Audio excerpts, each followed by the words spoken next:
Welcome to the series Kaaba Under Siege. For centuries, the Kaaba has stood as the spiritual heart of Islam, a beacon of unity and devotion for Muslims around the world. Pilgrims from every corner of the earth braved the hardships of the journey, drawn to this sacred sanctuary. But in the 12th century, these sacred journeys came under siege. A Crusader prince, driven by hatred and unbridled ambition, set his sights on not just the pilgrims, but on the Kaaba itself. Among the many Crusader leaders, one king, Reynald of Chattilon, stands out as a man infamous for his audacity and cruelty. He was no ordinary Crusader. While others sought to defend their hold on Jerusalem, Reynald envisioned a plan of unparalleled sacrilege to invade the Arabian Peninsula and destroy the Kaaba, the most sacred site in Islam. In the fourth part of Kaaba Under Siege series, we will delve into Reynald's motivations, his attempts to carry out his extreme plan, and the eventual outcome of his reckless ambition. What motivated him to plan an attack on Mecca and Medina? Did he manage to execute this plan? And ultimately, what were the consequences of his actions? Let's set the stage first. The Crusades were a series of religious wars fought between Muslims and Christians from the late 11th to the 13th century, primarily over control of the Holy Land, especially Jerusalem. It was initiated by Pope Urban II in 1095 during the Council of Clermont, urging Christians to aid the Byzantine Empire against the Seljuk Turks and to liberate sacred Christian sites in Jerusalem from Muslim rule and protect Christian pilgrims. After marching through Europe and the Byzantine territories, the Crusader armies of Europe achieved a series of victories. The campaign culminated in the capture of Jerusalem in July 1099 after a brutal siege. After the First Crusade, and after taking control of Jerusalem, the Crusaders established four major Crusader states in the Levant and surrounding regions. These states served as Christian strongholds in the Holy Land and were governed by European nobles. These states were called the Kingdom of Jerusalem, the County of Edessa, the Principality of Antioch, and the County of Tripoli. As the Crusaders entrenched themselves, the question of what came next loomed large. Would they push further into the heart of the Islamic world? Or would they become a permanent fixture in the region, ever at odds with their Muslim neighbors? The initial Muslim reaction to the Crusaders was one of confusion and underestimation. Jerusalem, although an important religious center, was not seen as immediately threatened. The Crusaders' rapid advance caught many Muslim rulers by surprise. When the Crusaders captured Jerusalem in 1099 and established several Crusader states, the Muslim world was jolted into awareness.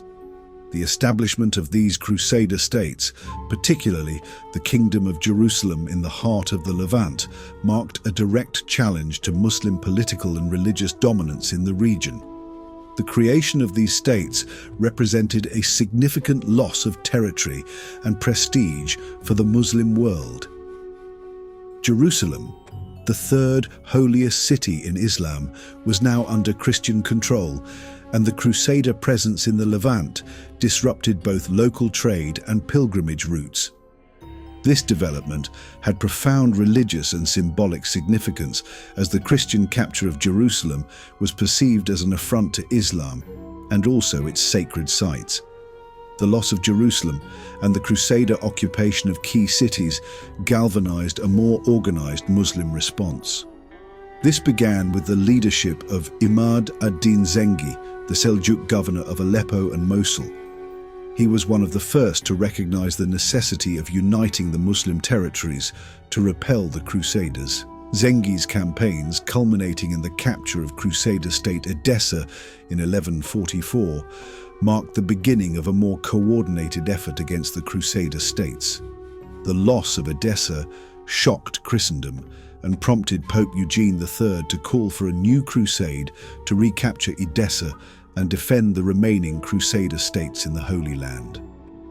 The Second Crusade started in 1147 AD and lasted till 1149 AD. It was launched primarily in response to the fall of Edessa, but failed to achieve its objective. It failed to recapture Edessa. It ended in total disaster for Christian armies. The failure further weakened the remaining Crusader states already under pressure. Following Zengi's death, his son Nur ad-Din furthered his father's goals by consolidating Muslim power across Syria and northern Iraq. By the 1260s, Nur ad-Din's efforts had laid the groundwork for the unification of Muslim forces under a single banner. Perhaps the most famous figure to emerge in response to the Crusader states was Salah ud-Din Ayyubi, known in the West as Saladin. Saladin, who succeeded Nur ad-Din's efforts, took up the banner of jihad, or holy war, against the Crusaders. On the Crusader side, among the many figures who rose to prominence during this tumultuous period, one that stands out for his audacity and extreme provocations, Reynald of Chattilon. A knight of ruthless ambition, Reynald's career was defined by his expansionist pursuits, his unrelenting aggression against Muslim territories, and his willingness to defy established norms. He also violated peace treaties. Born in France in 1125, Reynald of Chatillon was a French nobleman who became a prominent leader in the Crusader states and the Levant. He came in the Second Crusade and stayed. He married Constance of Antioch, the widow of Raymond of Antioch, in the late 1150s. This marriage provided him with substantial territory, including the Principality of Antioch and several fortresses in the Transjordan region. He later married Stephanie of Milly, which gave him control of Ultra-Jourdain and key fortresses in the regions such as Kerak and Montreal. Reynald's reputation was marked by his brutality, arrogance, and disregard for diplomatic norms and truces. Reynald frequently raided Muslim and pilgrim routes, defying truces and peaceful agreements. His leadership in the Crusader states was shaped by a desire for wealth, power, and prestige, as well as the drive to defend Christianity and expand Crusader territories. His actions, including his constant provocations against Muslim forces, were increasingly seen as destabilizing and deeply antagonistic toward the Muslim world. Reynald developed a deep animosity toward the Muslim world. His territory bordered key Muslim trade and pilgrimage routes, making him a constant thorn in the side of the Ayyubid Sultanate led by Saladin. Reynald's ambitions and actions were often motivated by both personal gain and a desire to weaken the Islamic world. For many Crusaders, the Holy War was not just a military conflict, but a religious crusade to reclaim Christian lands from Muslim control. While the Crusaders focused on Jerusalem and its surrounding territories, Reynald became increasingly obsessed with the idea of destroying Islamic influence wherever he could find it. One of his most controversial and boldest plans was to attack Mecca and Medina, the holiest cities in Islam, with the aim of destroying the Kaaba, Islam's most sacred site. This radical idea was seen as sacrilegious by Muslims and blasphemous even by many in the Christian world. Even the other Crusader states distanced themselves from his plan. Reynald's disdain for Islam was not only rooted in religious zeal, but in a deep-seated belief that Christian superiority demanded action. He knew that the control of sacred sites, such as Jerusalem, was paramount, but he also saw the Kaaba as a potent symbol, one that, if destroyed, could send shockwaves through the Islamic world. By attacking Mecca, he believed he would not only defeat an ideological opponent, but dismantle the very foundation of a unified Muslim identity. To him, striking at the Kaaba was a way to declare that Christian might could reach even the most sacred of Muslim sanctuaries. His location in Ultra-Jourdain, modern-day Jordan, with control over several fortresses, gave him a convenient base from which to launch such an expedition. The region's proximity to the Arabian Peninsula made it feasible. Reynald was a shrewd and ambitious military leader, and he began preparing for such an attack by fortifying his position in Ultra-Jordan and other regions close to the Arabian Peninsula. The fortresses of Kerak and Montreal, which Reynald controlled, were strategically positioned to serve as bases for military operations against Muslim territories in the south. Reynald hatched a daring plan to send a fleet of ships down the Red Sea to attack the holiest cities of Islam, Mecca and Medina. He also plotted to land forces near Mecca. His ultimate goal? To destroy the Kaaba itself, a move designed to humiliate the Muslim world, demoralize its people, and shatter the spiritual core of the Muslim world. Strike at their heart, and they will crumble. Let the Kaaba burn, and their faith will wither. Reynald of Chattilon is reported to have said, Reynald believed that desecrating the Kaaba would deal a severe blow to the morale of the Islamic world and elevate his own status as a champion of Christendom. He did not try to hide his plans and announce them publicly. From a purely military and strategic perspective, the Crusader states were often isolated and surrounded by powerful Muslim empires. Attacking Mecca and Medina could have been a way for Reynald to weaken Muslim control over the Hajj routes, which were vital for the Islamic world. The pilgrimage to Mecca, or Hajj, was one of the 5 pillars of Islam, and the control of Mecca was crucial for the religious and political unity of the Muslim world. By attacking Mecca and Medina, Reynald would have crippled the Hajj, a key institution for the Islamic world. Disrupting the pilgrimage routes were also aimed at undermining Saladin's authority and legitimacy and reduce his ability to maintain unity among his diverse subjects. As the Lord of Ultra-Jordan, Reynald gained control over key strategic locations, including the Red Sea coast. In 1182, Reynald launched a naval expedition into the Red Sea, marking the first time Crusader ships had ventured into these waters. His fleet attacked Muslim coastal towns and disrupted pilgrimage routes, sowing fear and chaos. Reynald's plan to attack Mecca and Medina was bold, and if executed, it would have been one of the most significant and sacrilegious military actions of the Crusades. The attack was part of Reynald's broader piracy campaign in the Red Sea, which was unprecedented in Crusader warfare and caught Saladin off guard. Reynald de Chatillon launched a naval raid into the Red Sea, aiming to disrupt Muslim trade and potentially strike at the holy cities of Mecca and Medina. His fleet, manned by pirates and Crusader troops, managed to reach as far as Rabi, a coastal town north of Jeddah, threatening the pilgrimage route. Saladin, ruling Egypt and Syria at the time, was taken by surprise. He had been engaged in conflicts with the Crusaders but did not expect a naval attack in the Red Sea. However, he acted swiftly. Saladin ordered his navy to intercept Reynald's fleet. The Ayyubid ships caught up with the Crusader raiders, sinking some and capturing the rest.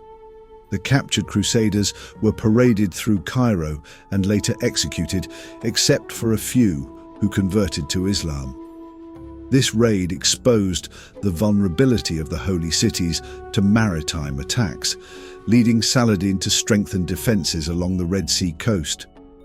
Despite the audacity of Reynald's plan, it ultimately failed. The failure of Reynald's expedition underscored the logistical challenges of attacking Mecca. The city's remote location, deep within the Arabian Peninsula, combined with its arid environment and the strong defensive networks of the Ayyubid Sultanate, made such a mission nearly impossible for the Crusaders. Reynald's relationship with the Muslim leader Saladin was marked by intense animosity. Reynald had been involved in further provocative actions against Muslim forces, including more plundering of Muslim Hajj caravans and raids into Arabian and Bedouin territories. These actions had enraged Saladin, who saw Reynald as one of the primary destabilizing forces in the region. Reynald's plans would not go unchallenged. His provocations ignited a storm of resistance, uniting Muslims across the region. It also solidified Saladin as the leader and defender of Islam. He was at the forefront of this resistance and emerged as a leader of unparalleled vision and resolve. Under his leadership, Muslim forces began to coalesce around a common cause, the expulsion of the Crusaders from the Levant. The threat posed by Reynald went beyond mere territory. It was a challenge to the very sanctity of Islam. Saladin, a man of profound piety, viewed Reynald's plans as an affront to God. His rage was not just political, it was deeply personal. The Kaaba represented the heart of the Muslim faith, and to attack it was to attack the very soul of Islam itself. He dares to threaten the house of God. We will not stand idle. Let him learn that arrogance has its price. Saladin is reported to have said, Saladin in fact vowed to exact revenge for Reynald's provocations and execute him with his own hands if given the chance. Reynald's actions solidified him as a personal enemy of Saladin. By the late 12th century, the Crusader states in the Holy Land, particularly the Kingdom of Jerusalem, were under increasing pressure from the Muslim forces led by Saladin. Saladin launched a series of campaigns to reclaim territory from the Crusaders and consolidate Muslim control over the Levant. By 1187, Saladin had gained substantial ground. In 1187, Reynald's actions finally caught up with him. He attacked a Muslim Hajj caravan, violating a truce that had been agreed upon between Saladin and the Crusaders. This betrayal was the final straw for Saladin, who was determined to eliminate Reynald once and for all. Saladin launched a full-scale campaign against the Crusader states. His ultimate goal was clear: to eliminate the Crusader presence in the region once and for all. Saladin's forces assembled for a grand campaign, one that would culminate in the fateful Battle of Hattin. The Crusaders had already assembled a large army for this battle, which could not remain idle for long due to the strain of provisioning such a force. The Crusader armies decided to come together. They decided to leave their fortifications and fight Saladin in the open. They were well-equipped and overconfident. The Crusaders had previously defeated Muslim forces in key battles, despite being outnumbered. Reynald de Chatillon's naval raids in the Red Sea and his refusal to respect truces made the Crusaders feel invincible. King Guy of Lusignan, the Crusader commander, was heavily influenced by militaristic hardliners like Reynald and Gerard de Riedefort, the Grand Master of the Templars, who favored open battle rather than defensive tactics. Saladin, a master of desert warfare, orchestrated a strategy that would cripple the Crusader army before the battle even began. His forces systematically destroyed wells and water sources along the Crusaders' route, ensuring that they would march under the scorching July sun with no access to water. His army harassed the Crusader column with hit-and-run attacks, slowing their march, sowing confusion, and breaking their formation. By the time the Crusaders reached the arid plain near the twin hills of Hattin, they were exhausted, dehydrated, and demoralized. The trap had been sprung. On July 4th, 1187, the final confrontation unfolded on the plain near the Horns of Hattin, twin peaks that overlooked the battlefield. The Crusaders, desperate for water and relief, found themselves completely encircled by Saladin's forces. Saladin's forces descended like a tide, their archers releasing a relentless hail of arrows that darkened the sky. His swift cavalry, masters of desert warfare, struck from all sides, isolating and breaking the Crusaders into scattered, desperate pockets of resistance. The searing heat, the lack of water, and the weight of exhaustion crushed their resolve. One by one, the banners of the Kingdom of Jerusalem fell. The once mighty army of Christendom, proud, confident, and heavily armored, was annihilated. As the last Crusader ranks collapsed under the ceaseless assault, their commanders realized the unthinkable. The battle was lost, their army destroyed, and their top leadership, along with the True Cross, had fallen into the hands of Saladin. The True Cross was carried into battle by Crusaders, believing it will bring them victory and divine protection. The very symbol of Christian might, the beacon of divine favor, was now a trophy in the Sultan's grasp. Amidst the battlefield's ruin, the most high-ranking Crusader leaders were taken captive. King Guy of Jerusalem and Reynald of Chattilon, the warlord whose reckless provocations had led to this moment. They were escorted to Saladin's tent, where history would be made. Saladin, a leader renowned for his chivalry and mercy, turned to King Guy. In a symbolic act of generosity, he offered him a drink of cool water, a gesture that in the traditions of the desert meant protection. But when Reynald of Chatillon reached for the cup, Saladin's demeanor hardened. He stayed the servant's hand, his voice calm but resolute. "I do not offer mercy to one who betrays trust and desecrates faith. Your crimes are too great." The meaning was clear. Reynald was beyond redemption.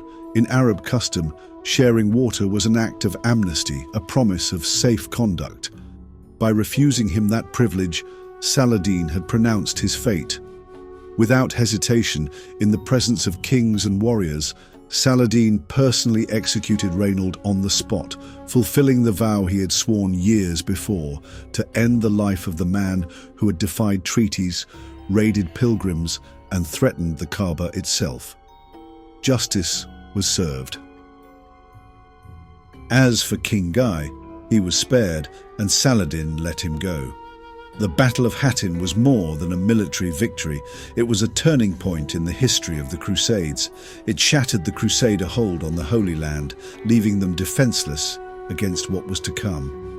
By October 1187, just 3 months after the crushing victory at Hattin, Jerusalem fell to Saladin's forces.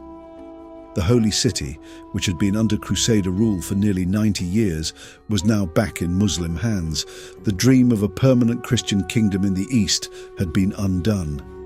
Hattin was not just the defeat of an army, it was the fall of an empire, the end of an era, and the dawn of a new struggle for the soul of the Holy Land.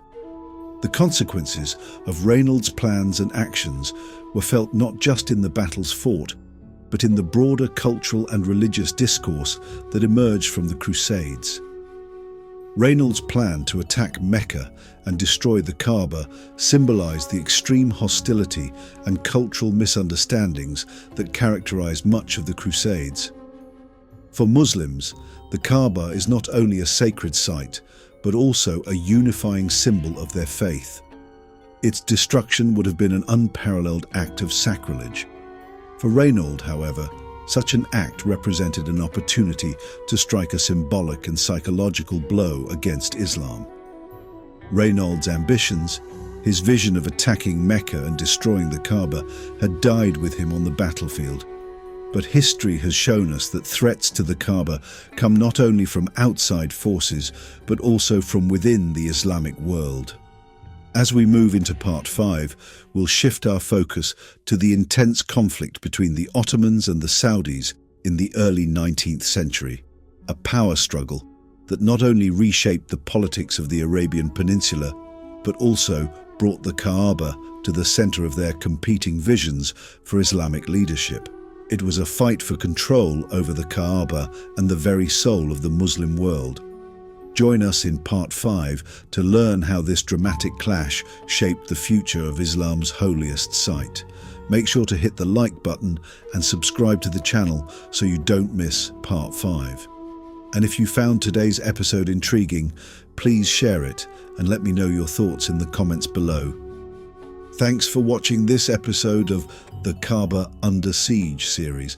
Until next time, may peace and blessings be with you.